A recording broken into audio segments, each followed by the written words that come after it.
അതെ, അവർ മോഷ്ടിക്കുന്നവരാണ്. അതേപോലെ പരാതി പറഞ്ഞ് കരയുന്നവരും. ഒരിക്കൽ പോലും ഒരു ടീമിനെ പറ്റി പരാമർശിക്കാൻ പാടില്ലാത്ത പരിഹാസങ്ങളായിരുന്നു ലാമിൻ യമാൽ എന്ന 18 വയസ്സുകാരിൽ നിന്നും കഴിഞ്ഞ എൽ ക്ലാസിക്കോയ്ക്ക് മുമ്പ് കേൾക്കാനിടയായത്. അന്നത് വലിയ വിമർശനങ്ങൾക്ക് കാരണമായി. റയൽ മാഡ്രിഡിലെ പല കളിക്കാരെയും അത് ചൊടിപ്പിച്ചു. അവർ പല രീതിയിലുള്ള പോസ്റ്റുകളും സ്റ്റോറികളുമായി അതിനുള്ള മറുപടികൾ കൊടുത്തു. എന്നാൽ ഇതിലൊന്നും ഭാഗമാവാതെ മാറി നിന്ന ഒരു കളിക്കാരനുണ്ടായിരുന്നു. അവൻ കാത്തിരുന്നതും ബാർസലോണക്കായി മാറ്റിവെച്ചതും മറ്റൊന്നായിരുന്നു. അതെ, സാന്റിയാഗോ ബെർണബിയിൽ വെച്ച് കാറ്റാലൻ മമ്മമാരുടെ കൊമ്പൊടിച്ച് പരിഹസിച്ചവരെ നോക്കുകുത്തികളാക്കിക്കൊണ്ട് കളിക്കളത്തിൽ പൂണ്ട് വിളയാടിയ ഒരു ഫ്രഞ്ച് പടയാളി.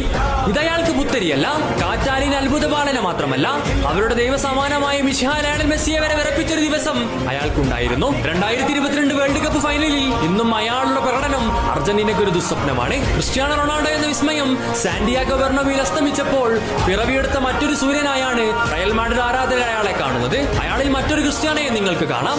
മാഡ്രിഡിലെ ഓരോ ആരാധകരും അയാളിൽ വിശ്വാസം അർപ്പിച്ചിരിക്കുകയാണ്. അവസാന നിമിഷത്തിൽ അയാളിൽ നിന്ന് അത്ഭുതങ്ങൾ പിറവിയെടുക്കുമെന്ന് അവർ വിശ്വസിച്ചിരിക്കണം. അയാൾ ഒരിക്കൽ പോലും നിരാശനായിട്ടില്ല, ഒരിക്കൽ പോലും കരഞ്ഞിട്ടുമില്ല.